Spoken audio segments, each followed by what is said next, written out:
చేసుకుంటున్నాం. అండ్ మీ పాటల్లో అండ్ రీసెంట్‌గా వచ్చిన పాటల్లో కూడా ఇదొక స్పెషల్ సాంగ్‌గా చెప్పొచ్చు. 'కావాలయ్యా', 'జైలర్' ఎందుకంటే ఇవన్నీ ఒక జానర్‌లో ఉంటుంది. ఇదొకటే ఒక జానర్‌లో సెపరేట్ ఉంటుంది. అవునండి.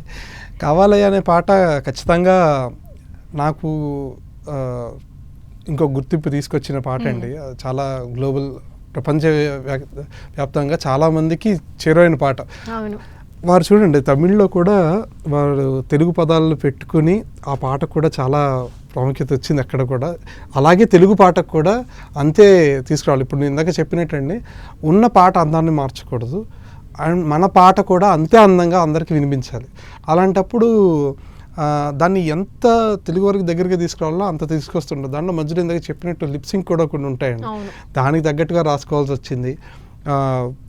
సో 'కావాలయ్యా' అనే పాట నాకు రావడం నిజంగా మళ్ళీ అనిరుద్ధ్ గారి వారి బృందానికి అందరికీ మనస్ఫూర్తిగా ధన్యవాదాలండి. మీ ద్వారా Anirudh garu, thank you so much Anirudh for all the support and trust. Arabic Kuthu అండి, అది అదొక హిట్ అండి. అరబిక్ కుత్తు అండి. అసలు అరబిక్ కుత్తు రిలీజ్ చేసిన తర్వాత నాకు ఫోన్ చేసి సాయి అరబిక్ కుత్తు అన్నారు. నేర్చుకున్నారా కొంచెం ఏమన్నా? లేదండి, నాకు అసలు నేను ఫస్ట్ అరబిక్ కుత్తుకి ఏదో తెలుగులో కూడా ఏదో రాసినట్టు గుర్తు, నేను చాలా ఏవో రాసుకుని ఉన్నాను.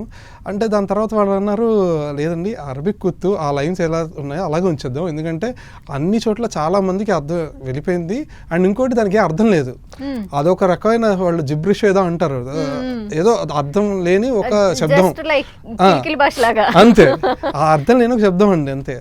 సో ఆ శబ్దానికి చాలా మంది ఆకర్షితులయ్యారు. అంటే అది దానికి మీనింగ్ ఏం లేదంటారా? ఏం లేదండి, దానికి నాకు చెప్పింది అదే అండి, దానికి ఏమో అర్థం లేదు, అదే అరబిక్ కుత్తు అని పెట్టారు కానీ అది అరబిక్లో కూడా పూర్తి అర్థం ఉన్నది కాదు అని నాకు చెప్పారండి, నాకు తెలిసినంత వరకు.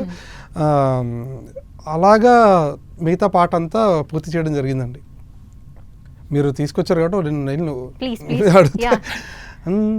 హోలీ హోలీ పక్కనుంటే చక్కని రంగోలీ, ఢోలీ ఢోలీ కొత్తగుంది మనసున ఢోలీ, గాలి గాలి మత్తుగుంది తగిలిన గాలి, జాలీ జాలీ గడపాలి అలమితి అబ్బిబో.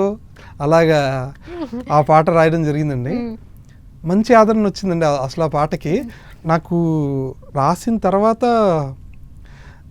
ఇది ఎలా వెళ్తుంది, జనాలు ఎలా తీసుకుంటారు, ఇంకేమన్నా నాకు అది ఉన్న తమిళ్లో వచ్చిన పేరు ఇక్కడ పోకుండా ఉంటే చాలు అనేది ఎక్కడో ఉంటుంది కదండి. కానీ ఆ పాట రిలీజ్ చేసిన తర్వాత కొంచెం నమ్మకం ఉంది, బాగుంటుంది, బాగా వెళ్తుందని. నిజంగా చాలామంది ఆ కామెంట్స్లో కానీ అన్నీ చూసినప్పుడు చాలా ఆనందంగా అనిపించింది. 'కావాలయ్యా' కూడా ఒకేసారి రా దాచుంచారా అందాలన్నీ, రాబరికి రావే రావే, అచ్చటా లేదయ్యా ముచ్చటా లేదయ్యా, పిచ్చిగా ఉందయ్యా అబ్బా అబ్బబ్బా, రా నువ్వు కావాలయ్యా అని ఆ పాటకి ఆ సందర్భాన్ని తగ్గట్టుగా రాయాల్సి వచ్చిందండి. బట్ మంచి అవకాశం అండి నాకు, చాలా మంచి పాటలు ఇవన్నీ కూడా. అవునండి. మీరు ఏది ఎక్కువ ప్రెషర్ ఫీల్ అయ్యి ఎక్కువ టైం తీసుకొని రాసిన పాట, మీకు రాసిన వాటి అన్నింట్లోనూ? అంటే ఇందాక చెప్పినట్టండి, ప్రతి పాట వెనకాల ఖచ్చితంగా కష్టం ఉంటుందండి. ఏ పాట అలవోకగా వచ్చేసింది ఖచ్చితంగా కాదు. ఎందుకంటే ఒక పాటను అందించాలనే ఆ తాపత్రయం వెనకాల ప్రతి రచయితకి ఉండేది, ఈ పాట సినిమాకి ఎంత ఉపయోగపడుతుంది, ఈ పాటకి నేను చేయవలసిన న్యాయం ఎంత ఉంది. అంటే ప్రతి పాటకి ఖచ్చితంగా మన దగ్గరకు వచ్చినప్పుడు అదొక 80-90 స్కేల్లో ఉంటే దాన్ని నేను 100% ఎంత నా వైపు నుంచి ఏం చేయగలను. ప్రతి పాట వెనకాల కష్టం ఉందండి. ఈ పాట అంటే కొన్నిసార్లు సమయాభావంలో కొంచెం తక్కువ టైంలో ఎక్కువ రాయాల్సి, ఒక ప్రాజెక్ట్ అదేదో ఒక పాటకి 2 రోజుల్లో 4-5 పాటలు రాయాల్సి వచ్చింది. అలాగే ఎక్కువ పాటలు రాయగలిగాను అనమాట. 2 రోజుల్లో అవగొట్టాను, 2.5 రోజులు పట్టింది. ఒక పూటకో పాటలాగా అయిపోయింది ఒక పాట.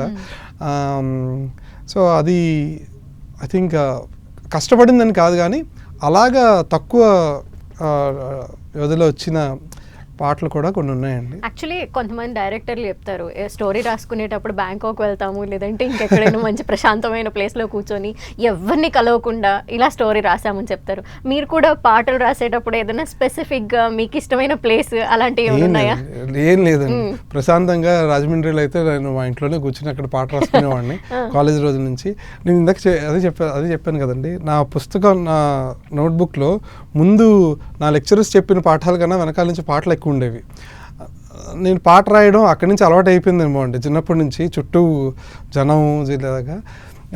నాకంటూ ఒక ఈ జోన్ ఇలా ఉండాలని లేదు. నేను మామూలుగా పొద్దున్న పూటలు ఎక్కువ త్వరగా లేస్తూ రాసుకుంటూ ఉంటాను. అంతే అండి, ఒక ఏదో ఇక్కడే కూర్చోవాలి ఇలా రాయాలని. సో ఫైనల్ గా సంక్రాంతి సందర్భంగా ఆడియన్స్ కి ఏం చెప్పాలనుకుంటున్నారు? సంక్రాంతి సందర్భంగా ముందుగా అందరికీ సంక్రాంతి శుభాకాంక్షలు అండి.